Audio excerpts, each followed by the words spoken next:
Oke guys, selamat malam. Jumpa lagi dengan kita dua personil TRC dari Regu 4. Yang saya sendiri Yustian. Saya sendiri partner Ucok saya sebelah, Mago-Mago. Ucok Mago-Mago. Hari ini kita akan buat tema apa nih? Jadi malam ini kita buat tema Tentang apa yang ya? enak aja, yang ringan-ringan gitu kan. Apa yang Kalau ringan ya? ini kan blog pertama kita nih, Iya. video pertama kita. Jadi untuk pembuka ini pasnya ini kita bahas tentang BBBD. Ya kan kawan-kawan ini belum banyak yang tahu tentang BBBD, apalagi BBBD Medan kan. Kebetulan kita ini BBBD Medan. Nah, kita bahas dulu dari awal, satu-satu kita runut dulu. Jadi kita tanya dulu sama abang ini ahlinya nih, kota-kota Medan nih. Apalagi bencana dia nih ahlinya nih. Ahlinya Cinso. Motong-motong kayu dia jago. Nah, jadi gini bang, mau ku tanya dulu nih, BBD itu apa sih sebenarnya? Silakan bang, jadi tahu aja mainkan terus. Biar tahu kan kita nih kan, BBD itu apa gitu. Gak tahu sih. Tahu konsen apa nih?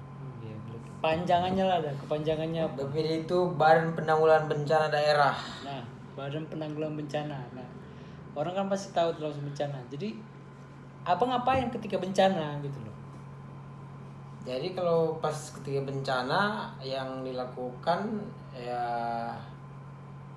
tengok informasi bencananya tentang apa, habis itu jadi di BPD ini ada dia kaji cepat, ada dia kaji cepat, ada dia KCPD lah namanya, KCPD.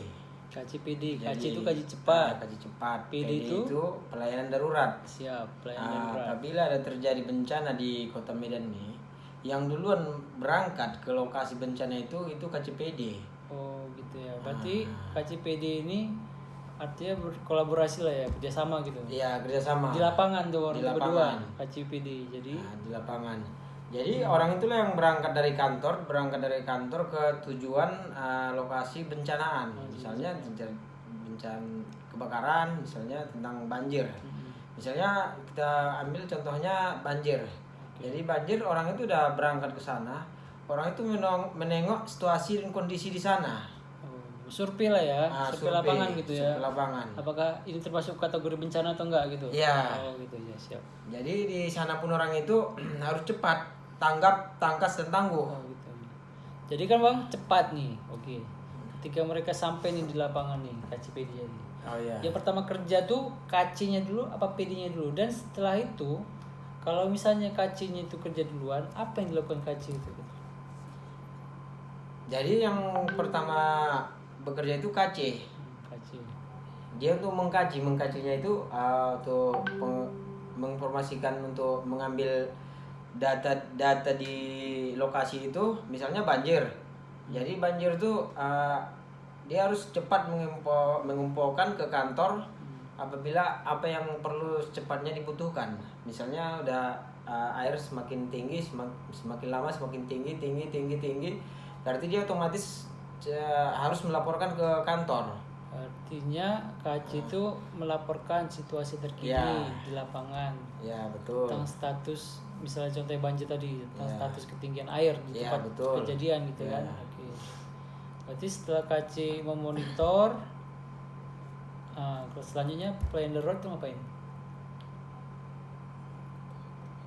Kan gabung tuh KC sama PD. KC itu kan udah monitor, ya kan, mencatat status kejadian di lapangan itu seperti apa, perkembangan kebencanaan di lapangan itu seperti apa gitu kan. PD itu ngapain gitu loh? PD itu ya itu pelayanan darurat. Iya, pelayanan darurat. Pelayanan darurat. Berarti dia pelayanan darurat. Apa itu saya? Melayani aja lah ya. Pelayanan darurat tuh membantu kerjanya kaji cepat. Jadi ketika kaji cepat itu melakukan monitoring, melakukan pencatatan status, mengumpulkan informasi-informasi yang mengenai kebencanaan di daerah tersebut, pelayanan darurat itu mengambil inisiatif mencari apa namanya, penanggung jawab daerah situ. Contohnya seperti Kepling gitu, dia harus cepat gitu, harus langsung berkolaborasi dengan Kepling supaya bisa diambil tindakan lanjutan, karena Kepling itulah yang mengetahui lokasi tempat terjadi bencana, apakah jumlah jiwa, jumlah kakak penduduk situ berapa gitu. Terus kira-kira ketika status kenaikan air seberapa senti, seberapa meter, kira-kira berapa rumah yang terendam gitu. Artinya pelayan darurat itu membantu juga informasi-informasi yang diperlukan KC untuk monitor, untuk melaporkan status berbagai kebencanaan di lapangan ke kantor gitu loh. Berarti kaca-kaca yang lain nggak tahu juga tuh berarti ya? Kalau ditanya misalnya ya. Nggak tahu juga, mungkin orang lebih jago. Hah? Nggak tahu Orang kita. itu jago. Ya, bisa jadi.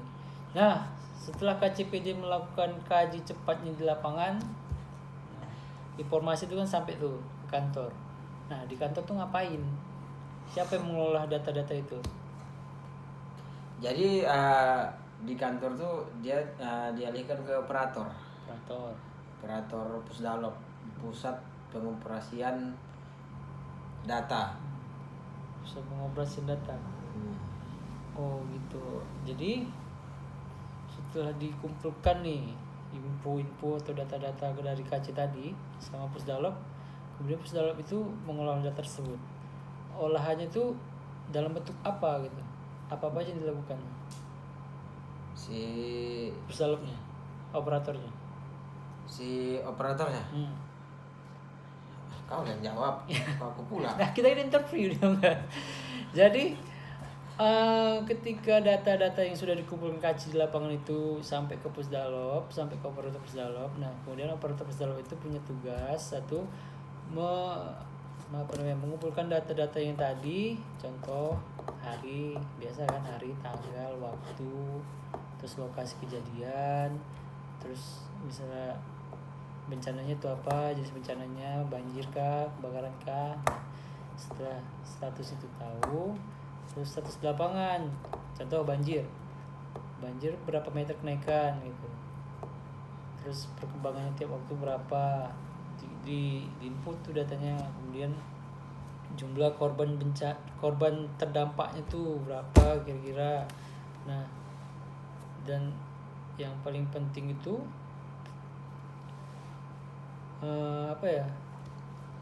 data-data itu harus segera dilaporkan, satu ke pimpinan, satu lagi ke media-media sosial kita ataupun grup-grup WhatsApp. Jadi artinya instansi terkait yang mau berkolaborasi dengan kita di lapangan dan ataupun media-media lain seperti pers, seperti masyarakat juga membutuhkan gitu kan informasi-informasi gitu. Jadi artinya kita di sini kerja transparansinya ada, kemudian kita kerja sesuai prosedur.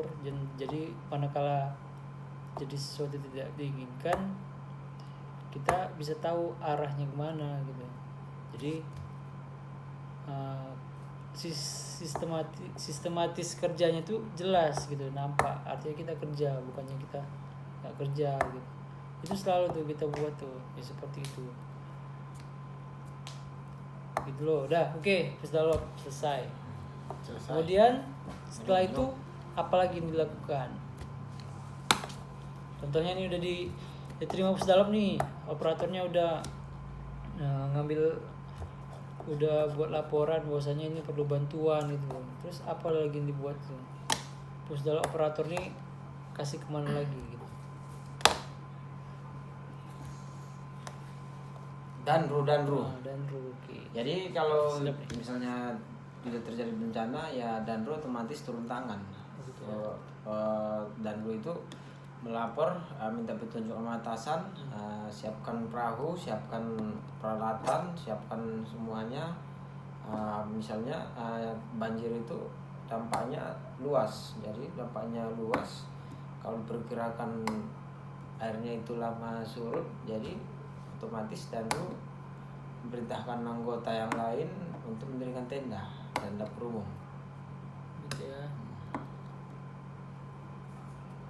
Oke. Gitu loh kan? Bisa jadi sebetulnya tujuannya itu kan untuk penanganan awal gitu kan. Penanganan awal supaya logistik masyarakat tuh terpenuhi gitu. Jadi nggak ada yang kelaparan, ada tempat berteduhnya gitu kan, untuk buat posko tadi kan. Iya, untuk sementara gitu. Sementara. Sebetulnya apakah kerja BPBD itu hanya sekedar sampai di situ saja gitu? Atau ada yang lain nggak? kira-kira? Nggak tahu. Untuk langkah-langkah mitigasi untuk pencegahan banjir di Kota Medan tuh kira-kira BPBD Medan tuh apa sih yang udah dibuat itu? Yang dibuat kalau untuk di Kota Medan ya seperti biasa, mendirikan tenda, mendirikan dapur umum. Enggak, Jadi- maksud saya ini biar kawan-kawan tuh tahu semuanya kan. Maksudnya mitigasi itu kan langkah-langkah sebelum terjadinya bencana, apa yang dilakukan BPBD Medan untuk mencegah terjadinya bencana banjir selanjutnya gitu. Jadi langkah awalnya gitu, entah buat bendungan ke gitu kan, entah sosialisasi ke masyarakat ke, artinya itu seperti itu gitu.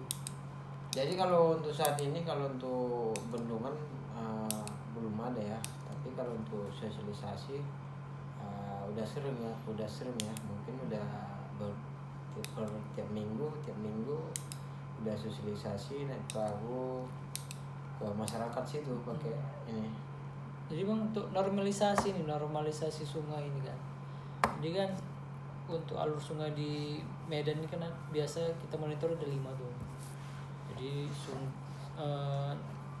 Sungai Sunggal, Babura, nah, habis itu Sungai Deli, nah, habis itu Sungai Siskambing, satu lagi Sungai Denai. Iya. Jadi Bos bentar ya bos. oke, siap. Jadi apakah sungai-sungai itu udah dibuat normalisasi tuh, pendalaman sungai itu udah dibuat apa belum? Jadi kalau untuk saat ini kayaknya belum lah. Tapi kalau untuk di Sungai Babura, tapi untuk arah situ kurang paham juga. Udah dibuat atau belum? Tapi waktu itu ada sama gubernur pernah mau dibuat normalisasi di Sungai Babura, tapi udah dikerjakan sampai saat ini nggak tahu juga. Tapi kan untuk das kan aliran sungai itu kan Aliran sungai. itu yang punya wewenang hukum kerjanya itu kan pernah BWS, ya kan, Badan Wilayah Iya. Sungai itu. Jadi kan nggak sampai ke situ artinya kan. Sampai ke situ. Gimana cara BPBD supaya bisa berkoordinasi dengan BWS untuk membuat das Kota Medan lebih baik lagi? Nah, jadi langkah-langkah mitigasi untuk terjadi banjir itu bisa diminimalisir. Apa kira-kira yang bisa dibuat gitu? Udahlah ini pertanyaan apa itu pun macam kepala dinas kau buat aku.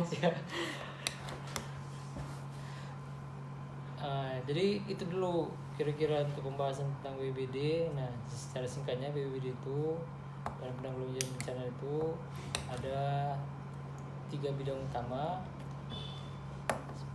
Bidang utama itu pencegahan dan kesiapsiagaan. Bidang kedua itu logistik dan kedaruratan, dan yang ketiga itu bidang rehabilitasi dan rekonstruksi. Nah, ketiga bidang itu berkolaborasi untuk bisa menjalankan tugas-tugas kebencanaan lah, khususnya di Kota Medan itu. Nah, kemudian ada lagi yang dua lagi itu satu sekretariatan, yang satu lagi pusat operasi, pusat pengendalian operasi atau pusdalop. Nah, disitulah tugas sekretariatan itu pengadministrasian biasa lah untuk kantor-kantor itu kan, instansi biasa sekretariatan, anggaran rumah tangga dan lain-lainnya, dan surat-surat menyurat gitu. Nah, untuk pusdalop itu tugasnya itu lebih kepada pengelolaan data dan informasi. Si datanya itu pusdalop itu mengumpulkan data, mengarsip data, dan mengeser itu apa? Menyampaikan berita-berita itu. Apa yang kegiatan yang dilakukan BPBD ini dan langkah-langkah apa yang sudah dilakukan BPBD itu di-share ke media-media sosial. Jadi masyarakat itu bisa tahu. Kira-kira seperti itu lingkup BPBD ini. Ada lagi tambahan, Bung Uco? Nggak ada. Oke, sekian dulu dari kita. Mudah-mudahan bermanfaat. Ciao. Malam-malam.